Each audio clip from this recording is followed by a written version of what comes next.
Welcome to the deep dive. Today, we're diving into something absolutely fundamental, emotional intelligence, EI. Yeah, and our mission here is to really survey some top-tier coaching and leadership material. Exactly. To pull out, explore, maybe understand these, 15 core competencies, the things that really shape how well you function. And this isn't just about, feeling good. The idea is that building your EI actually makes you happier, yes, but also more resilient. Gives you real skills. Tangible skills, like motivating yourself, handling the stress that just comes with life, resolving conflicts better. Whether that's at work or at home, right? Absolutely. Boardroom, kitchen table, it applies everywhere. So we're looking at a kind of roadmap, one that's often used for leaders, for managers. But it really details the skills that determine how effectively you communicate what's going on inside. Within your family, your job, your community. And ultimately, EI, it feels like it's the key to whether people actually listen to you, truly hear you. It really is. It's that blend of managing yourself and navigating the social world. Okay, so let's unpack this. Foundational question first. What is an emotion, like at its root? Yeah, you can't really grasp the intelligence part without understanding the emotion part first. And the sources point to the word itself, right? The origin. It's fascinating, actually. The etymology connects emotion directly to action, to movement. Emotion, move, motivate. All share that same Latin root, involvi, which means to move. So emotions are literally what move us, what motivate us. Exactly. They propel us through life. And if you boil it down, what really moves us, the sources say it's pretty simple. Yeah, basically two primary drivers, fear and desire. We're either moving away from something we don't want. Or towards something we do. Every choice, conscious or not, fits that pattern. And this isn't just like a psychological concept, it's biological, right? That's crucial context. Absolutely grounded in our biological reality. Think about it when you feel something strong, say real anger or intense joy. Your body reacts. Your body releases chemicals, adrenaline, cortisol, dopamine, things like that. And you can't just turn it off. No, it's not a light switch. It takes actual physiological time for your body to process, to metabolize those chemicals. That delay, that sort of chemical hangover. That's fundamental to understanding emotional control, yeah. Okay, but let's connect this to decision making. We often think of logic versus feeling, head versus heart.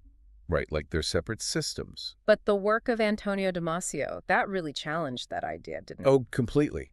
His research was a breakthrough. He found that humans literally cannot make purely cognitive decisions. None at all. None. Without also processing emotional information. You need that emotional input, even if it's subtle, to actually choose between options, especially if they seem equally logical. Wow. So EI isn't about logic or feeling. It's not ignoring one for the other. No, it's the synthesis, the integration of both. Heart and brain working together. You need the emotional system to, guide the rational one? Prioritize? Precisely. And if that sounds a bit abstract. Does it translate to the real world, to results? Definitely. Just look at the business case.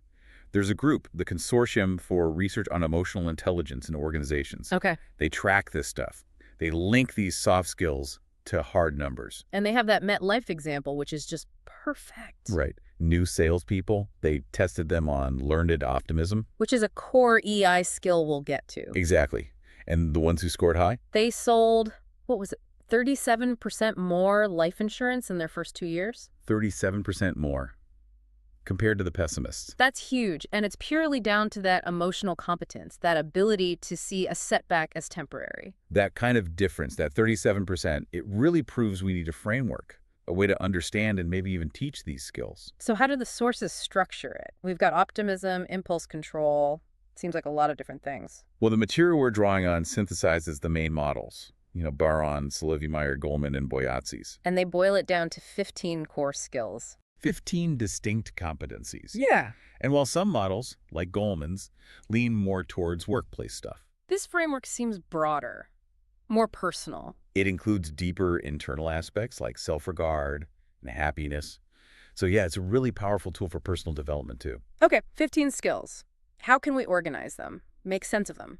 We can group them into 6 logical clusters. The first one is self-perception. Basically, how you understand your own internal state. Right, and the first skill within that. Self-regard.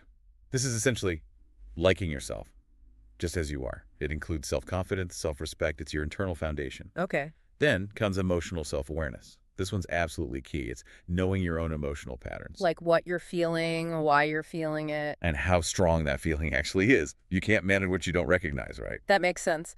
But quick question on self-regard. Can that become arrogance? Thinking you're better than others. That's a really important distinction the sources make. Self-regard isn't about superiority. It's grounded acceptance of yourself, including your flaws. Ah, okay. It fuels a quiet confidence, not boastfulness. It needs that reality check. Got it. And the last one in this self-perception group. Self-actualization, we hear that term a lot. Yeah. Here, it specifically means setting and working toward your own meaningful goals. It's about measuring your internal success by essentially doing the best you can do, focusing on mastery. Not just chasing external validation. Exactly. Okay, so that's self-perception. Group 2 is self-expression. This is how you take that internal state and show it, act on it, How you interact with the world. And this starts with assertiveness. which often gets confused with aggression, but it's really not. No, it's defined as the emotional strength to state what you want. Confidently, yeah. And defend your rights, but in a non-destructive way. It's that balance point. Right. Between being a pushover and a steamroller. Makes sense. And the other skill here. Independence.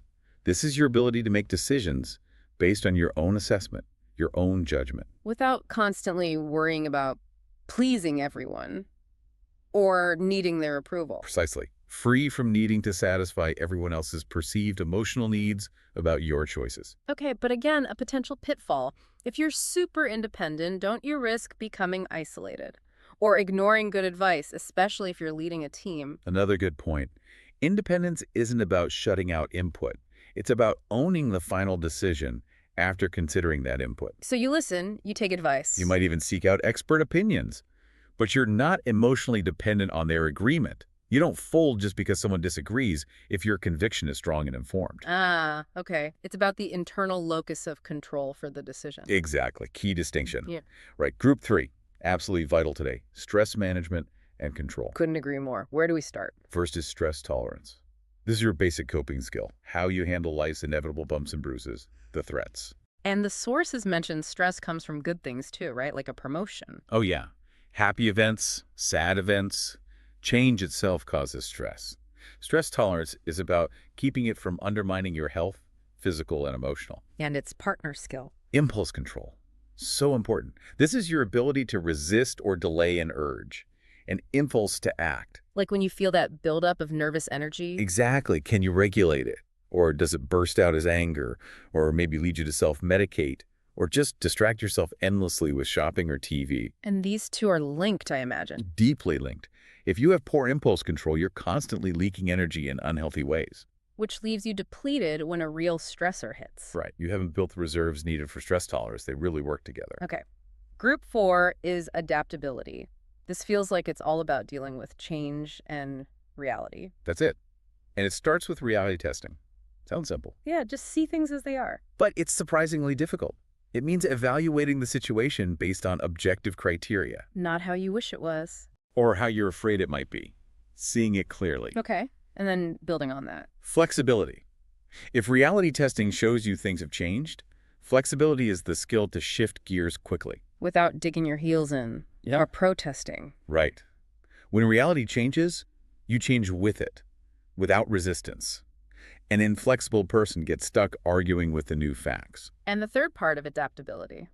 Problem solving. This ties it together. Once you see reality clearly and are flexible enough to adapt, problem solving is the process you use to figure out how to bridge the gap between that reality and what you need or want. Actually changing the world or your situation to better fit your needs. Exactly. Okay. Group 5 moves outward. Social awareness and interaction. How you connect with others. And the foundation here has to be empathy. Absolutely.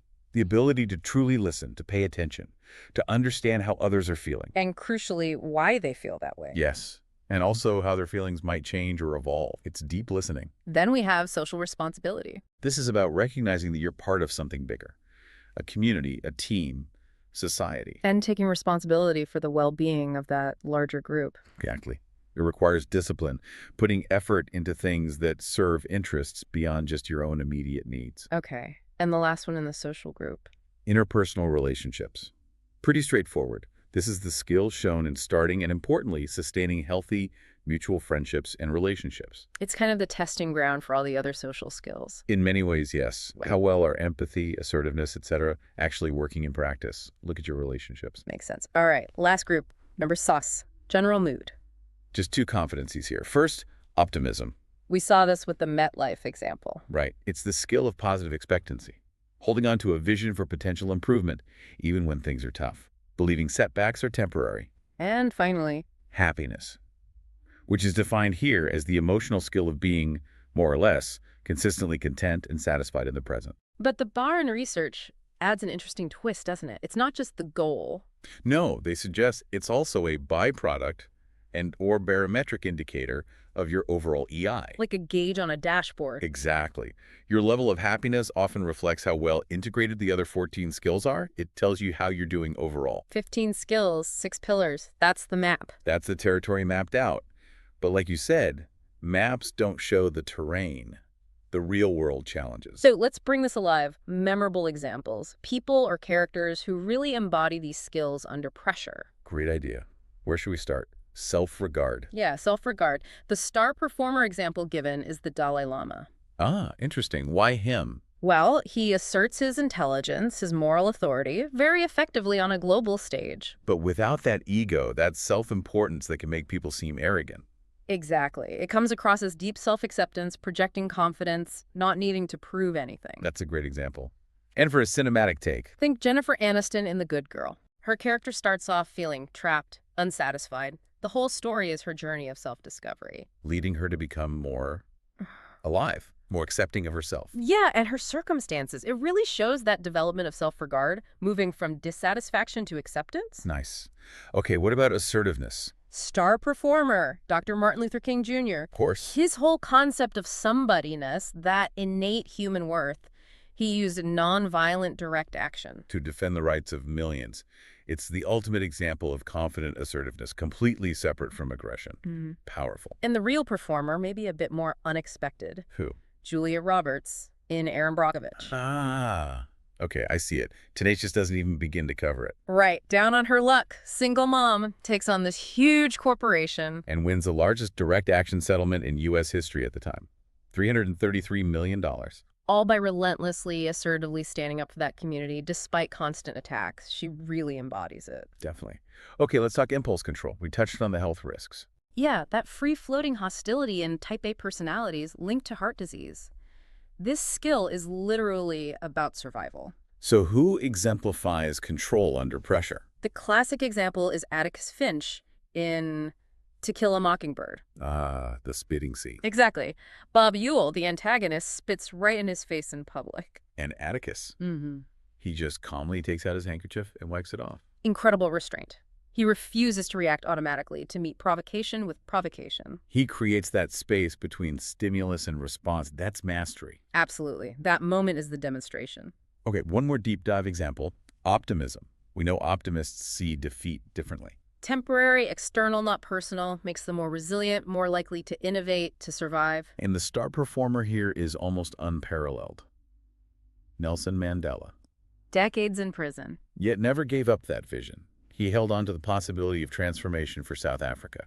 It wasn't just wishful thinking, it was a disciplined optimism that literally reshaped the nation. Truly incredible. And for the real performer. Dorothy and the Wizard of Oz. Oh, interesting. How so? Her unwavering can-do spirit, that's what inspires the lion, the scarecrow, the Tin Man. Right. They want courage, brains, a heart. And her optimism drives them to act as if they already had those things. They developed the skills along the way because she believed they could. So her optimism becomes a catalyst for their growth. Love that. Okay, so we've mapped the skills, seen them in action. What's the big takeaway for you, the listener? Well, we've seen EI as this crucial mechanism. It helps us move ourselves and others from no to yes. From resistance to collaboration. It impacts everything, doesn't it? Conflict resolution, like in Fisher and Urey's, getting to yes. All the way to just making teams and organizations work better day to day. So the real value here in this deep dive is maybe just stressing how important it is to pay attention. Yeah, pay attention to that relationship between the stimulus, what happens to you, and your response, what you do about it. We started by saying emotion is about movement. But sometimes the most intelligent thing you can do is pause that movement. consciously. Which brings us right to our final thought, a kind of provocative summary of everything we've discussed. What is the ultimate measure of EI across all 15 competencies? It comes down to this. The truest measure of your emotional intelligence depends on how consciously you process your emotions. Right. It's about that space. Hmm. If you can actively lengthen the time between the stimulus, the trigger event, And your reaction, your behavioral response. you buy yourself crucial thinking time, cognitive space. And in that space, That delay allows you to be more flexible, more tolerant. It opens up a wider range of possible responses. leading to better decisions, more creative solutions. Instead of just falling back into old, automatic, maybe unhelpful, conditioned reactions. That conscious space, that pause, that's where you find your power. That's where emotional intelligence really lives. So take the time to find it, cultivate it,